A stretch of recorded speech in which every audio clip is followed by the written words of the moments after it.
What's up, guys? Good morning. Welcome back.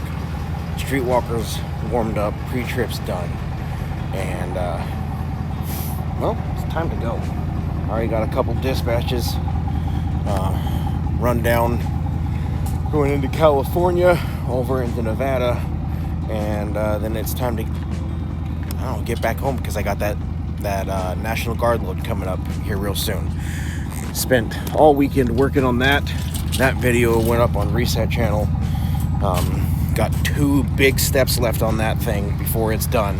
So the time crunch is now, because remember, I have to have that done by June, and in April, well, not in April, next week, I'm taking off on a 3-week loop. Got those National Guard loads, and the way that's where that's gonna put me, how that's gonna all tie together. I'm gonna be gone for 3 weeks. So really, I have this week, and then I have the last 2 weeks in May, and that's it. And I have so much work to do on that. So anyway, let's get in the Streetwalker. Let's get going down the road. Let's pick up that unit and let's head south.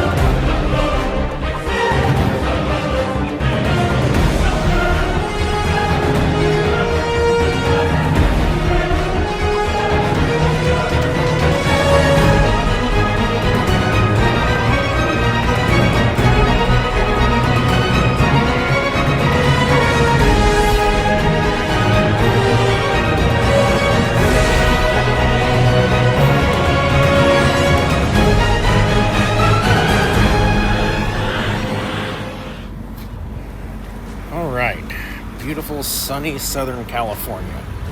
About 2 hours from delivery. This is going to Valencia. And, well, I was supposed to go pick this up Monday, but those of you that watch the Reset channel know that took a little longer than expected. Didn't quite make it down there to get it Monday. So, went and got it Tuesday morning, and that may have kind of bit my scheduling a little bit. We'll see what happens, and hopefully it all goes well. You'll see at the end of this video whether I made it or not. Got a couple loads stacked up, ready to go. We've got one picking up one town over from where this one drops, and picking up at the same location where that next one is going to drop, and then that one goes up near home. So we'll see how that goes. I don't know. We'll see. It's going to be tight, but we're here to talk about this.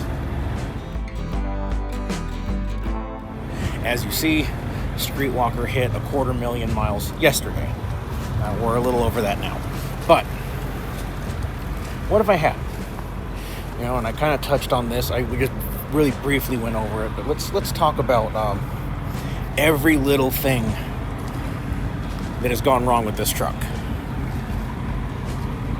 I had the wheel bearings. That's a mechanical item. About 143, I think, thousand front wheel bearings went out. One was toast and one was getting close. So I went ahead and had both done. I thought it was still under warranty. When it came time to pay out, turns out it was not under warranty. So that cost me. That was $1,900. My air conditioning quit. That was covered under warranty. It has since quit again, and I don't know what's going to happen with that. We'll figure it out. I'll either take the time, rip the whole dash apart, and fix it, or I'll determine that the wind is blowing like crazy. then I'm better off taking it to a shop and having them do it. I have a friend who is a Super Duty mechanic, so maybe we'll see how that goes. I don't know. To be determined. We're getting real close to needing to find an answer, though, because it's April right now. The tailgate issue that you all are so familiar with. Still trying to get an answer on that. I'm going to try getting a hold of Ford again, seeing, like, not the dealership, like Ford corporate, see what can be done. Maybe the lady I spoke with the first time just didn't understand what I was saying. I don't know. We'll figure that out. The heated seats have quit working. The ventilated seats still work, but the driver's side heated seat has stopped working. I'll be honest, I never really use it, so I don't care. I just know that it turns itself on if it's below 40 degrees, and it's not turning itself on. The lights come on the dash, but the seat isn't generating any heat. I don't know, could be a fuse, could be I damaged it because I step on the seat to climb into my bed at night, and I may have just damaged it. I don't know, not something that affects me, so I haven't cared enough to look into it. Really, other than that, the batteries died. That was my fault. I was out camping, and I left the stereo on all night, and that's probably what toasted the batteries, because it was right after that I noticed it was having a hard time starting. Other than that, I've not really had any issues, just basic maintenance and upkeep. And if you notice, none of those are mechanical except for the wheel bearings. And like I've said before, on the 450, that's kind of a given because it has that wide track, so you're putting a much harsher load on the bearing. The 350s, the bearings last a lot longer than the 450s. So, really, 250,000 miles, and I've had a couple convenience items go bad. That's good. And those are like almost all loaded. No, not almost all. Probably 75% of those, maybe a little more, are all loaded miles. I don't really have a whole lot to complain about. Transmission's fine, motor's fine, rear ends are fine, or rear end and front end. I just keep up on my services, keep up on my fluid changes. It is what it is. I'm really happy with this truck. So I'm gonna go sit in there and finish out my 30-minute break because I'm putting together a parts list to finish the Suburban.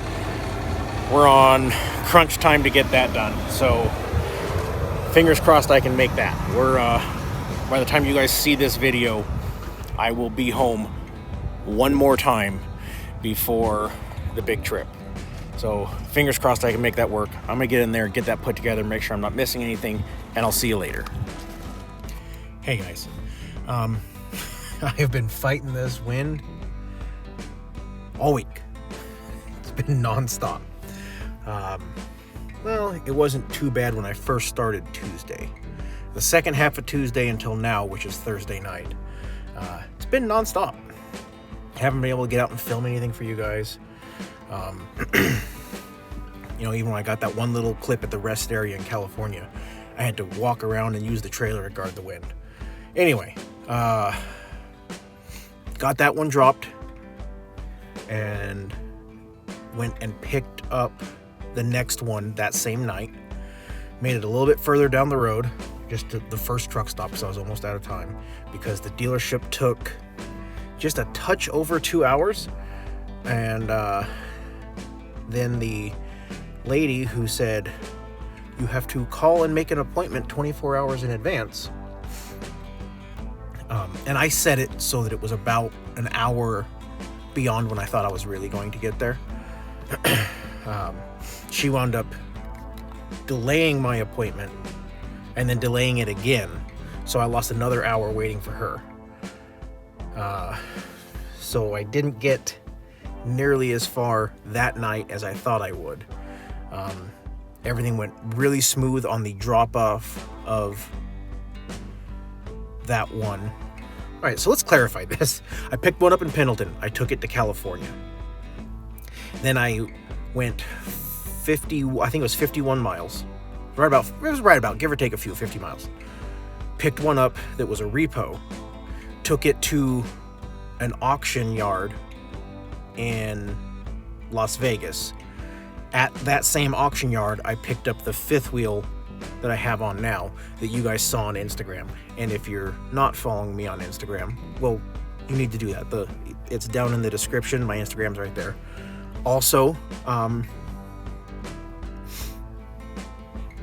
my email's down there if you guys want to get a hold of me there. And I know I've mentioned it a few times. I try and keep it real quick, but I do have something kind of big coming to the Reset channel. I'm going to do a joint video between Fair Winds and Reset channel, and it'll make sense when you see it. I promise.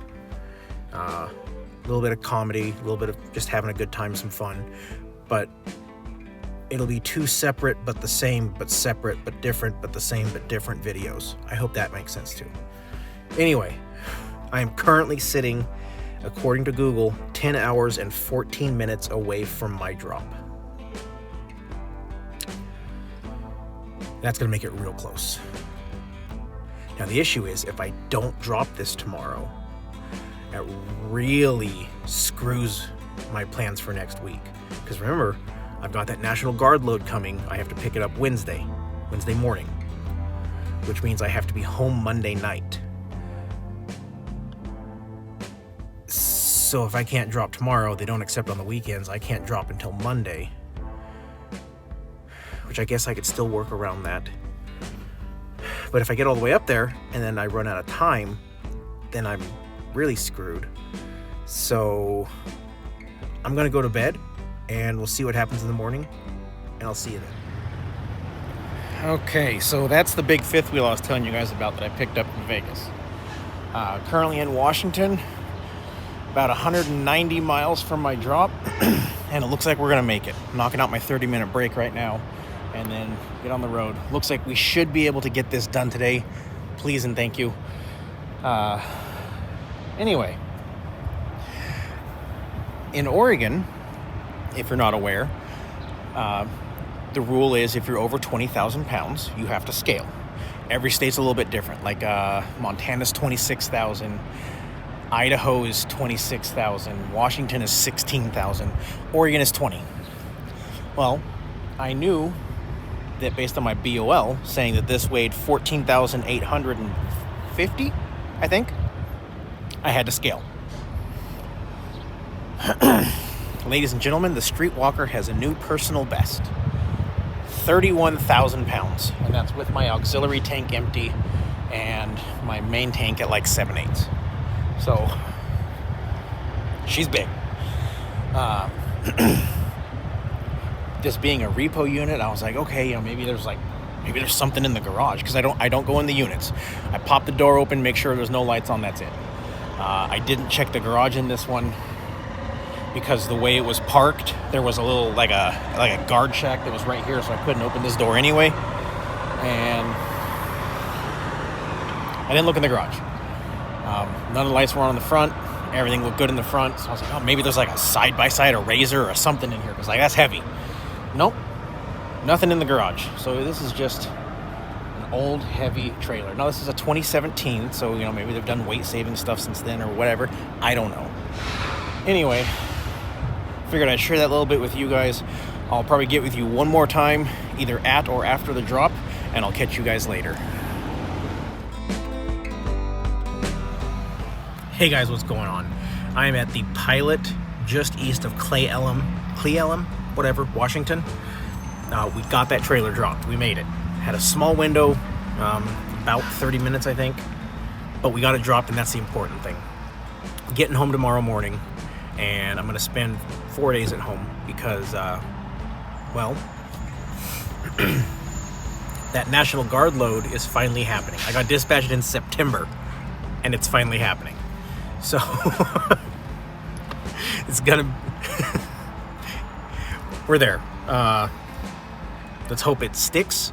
I'm picking it up Wednesday, and with my reset being over Monday morning, there's no point in me taking off when I have to be back Tuesday. I just get some little short run, and I'd burn hours off my clock. I want a fresh clock when I take off for that. So 4 days at home, and huge majority of it's going to be spent working on the Suburban. I've got a lot to do. I sat down and made a list, and there's a good bit. But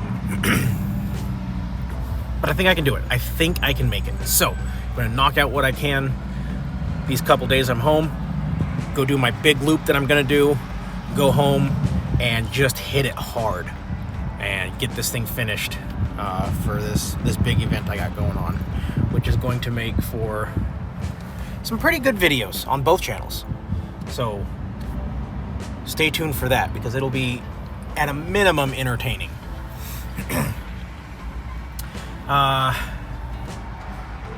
As you guys saw in the title, you know, there's one thing I haven't covered here, right? Well, here you go. Those of you that actually stuck around to the end, get down in the comments and let me know you made it.